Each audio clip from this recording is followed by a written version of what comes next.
Salut à toi jeune Atmos Rider et salut à toi jeune Atmos Riders. Bienvenue dans le 14e épisode de Behind Production. 小さなギアほどのサイズで 4kW もの出力を吹き出す超小型強力モーター。それをローラーブレードに組み込むクレイジーなやつがいた。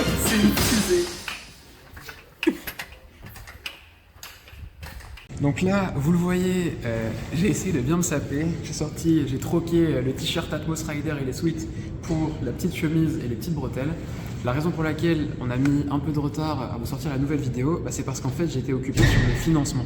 En fait, on a deux missions chez Atmos Gear. La première, vous la connaissez, c'est vous livrer les rollers électriques que vous avez commandés. Et la deuxième, ma mission, c'est de trouver un moyen de financer la boîte pour assurer la pérennité. Aujourd'hui, les salaires, l'entrepôt, la R&D, tout ça, c'est pas les précommandes qui les payent, c'est moi avec le travail que je fais et que je fournis pour l'équipe. Donc là, j'ai pris quelques semaines, je suis allé aux États-Unis puis je suis allé au Canada pour essayer de trouver des investisseurs. J'espère que je vous donnerai des bonnes nouvelles très bientôt. Donc voilà, ça m'a pris un petit peu de temps, j'ai bossé là-dessus. Maintenant, je suis de retour concentré sur la logistique pour vous livrer rapidement et tout de suite, la nouvelle update. Pour ceux qui ont suivi les dernières vidéos, vous le savez, on a fini d'assembler toute la partie roller sur Atmos Gear. Donc là, comme vous pouvez le voir, j'ai le modèle Black Knight à titre d'exemple. Donc on a les platines, les roues, les chaussures. Toute cette partie roller a été livrée. On a aussi les sacoches, avec à l'intérieur des sacoches les batteries qui sont ici. On a les câbles. Et la dernière partie qui nous restait, c'était l'électronique. L'électronique se divise en deux. On a la carte, donc qui est la petite tête pensante du système. Ça y est, c'est bon, on l'a reçu. Et associé à la carte électronique, on a la télécommande. Donc pour ceux qui ont suivi, on a fait une update sur la télécommande. Ça, c'était le prototype de la nouvelle télécommande Atmos Gear qui intégrait, comme vous pouvez le voir, un petit écran donc qui vous permet d'avoir différentes indications. Le niveau de batterie des rollers juste ici, le niveau de batterie de la manette juste là, et ensuite d'autres petites indications, notamment la direction que vous avez utilisée. Vous voyez là, la flèche, donc là c'est marche avant, enfin plutôt marche arrière parce que c'est inversé. Là c'est la marche arrière. Et là, c'est le mode double direction. Donc avec ce mode-là, vous pouvez avoir marche avant et marche arrière en même temps. Le problème de cette nouvelle télécommande, comparée à l'ancienne qui était celle-ci, c'est qu'en fait, vu qu'on a ajouté beaucoup de fonctionnalités, dont l'écran, on a intégré un écran, un accéléromètre pour que vous puissiez avoir la vitesse, même une petite fonctionnalité GPS, je ne sais pas si vous la voyez juste ici. C'est qu'en fait, cette manette-là, on s'est rendu compte qu'elle consommait beaucoup plus que l'ancienne manette. Elle consommait beaucoup plus, c'est-à-dire que l'ancienne manette, en général, elle se déchargeait au bout de 4-5 jours d'utilisation. Donc on peut dire une semaine. Alors que celle-là, en fait, je me suis rendu compte en faisant plein de tests qu'elle se déchargeait au bout de seulement une journée d'utilisation. Donc ce qui est idiot parce que avoir une manette qui se décharge plus vite que les rollers, ça n'a pas de sens. Donc je n'allais pas vous embêter, je voulais pas que vous ayez besoin de recharger la manette tous les jours, c'est évident. Donc en fait ce qu'on a fait, c'est qu'on a tout simplement sélectionné des composants différents. On a downgrade un petit peu l'électronique, là on était un peu trop ambitieux, on a voulu rajouter trop de fonctionnalités. On a retiré des composants pour, tout en gardant un écran, revenir à l'autonomie de cette manette-là. Alors il y a plein de manières de faire des manettes. Là, je vous montre un exemple d'une autre manette.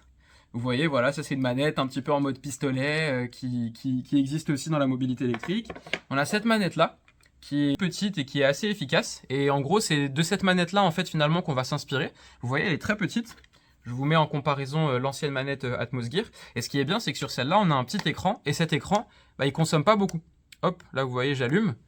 Voilà, c'est pas l'écran le plus beau du monde, mais il est fonctionnel. Vous avez le niveau de batterie des rollers, la vitesse à laquelle vous allez, vous avez différentes informations et celle-là, elle a une meilleure autonomie que l'autre manette. Donc là, c'est retourné en conception.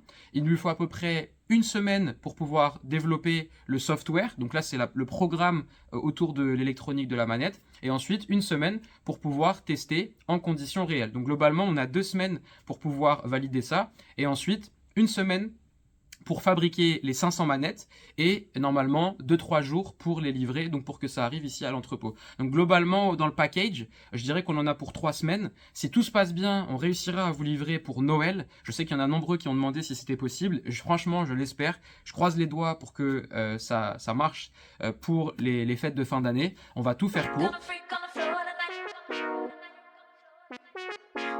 Là les amis, vous avez fait le plus dur, vous avez attendu, il y en a parmi vous qui attendent depuis 5 mois, 6 mois, 7 mois, 8 mois, même certains qui attendent depuis 1 an. Déjà, à vous, merci d'être aussi patient dans cette aventure. Vous le voyez de notre côté, nous, on se plie en 4 pour pouvoir vous livrer le meilleur produit possible. Je sais qu'il y a du retard, mais c'est du retard qui est lié à du développement technologique et c'est lié à des choses très importantes. Là où sur un produit classique qui est commercialisé, en fait, quand vous achetez le produit, il est directement disponible, il est déjà prêt. Quand vous précommandez un produit, en fait, vous participez au développement de ce produit-là. Donc, vous avez été notamment nombreux à nous donner des retours, des idées, des conseils sur le câble ressort, la customisation des roues, la taille des roues, le système de roues interchangeables. Enfin voilà, on a intégré toutes vos idées au fur et à mesure. Là, ce qui est bien, c'est qu'on est, ça y est, on est arrivé à la fin. Le roller, il est abouti, il est terminé, comme vous pouvez le voir là et comme vous avez pu le voir dans les précédentes vidéos. Et là, aujourd'hui, la dernière chose qui nous reste, le dernier challenge, c'est la télécommande. Franchement, c'est pas un challenge de taille. Dès qu'on a l'update avec les télécommandes, je vous refais la nouvelle. Donc a priori, ce sera le Behind the Production épisode 15. Si tout se passe bien, ce sera l'un des derniers épisodes de Behind the Production et celui d'après, ce sera la livraison. Voilà les amis, c'était tout pour le 14e épisode de Behind the Production. Je vous dis à très vite pour de nouvelles aventures.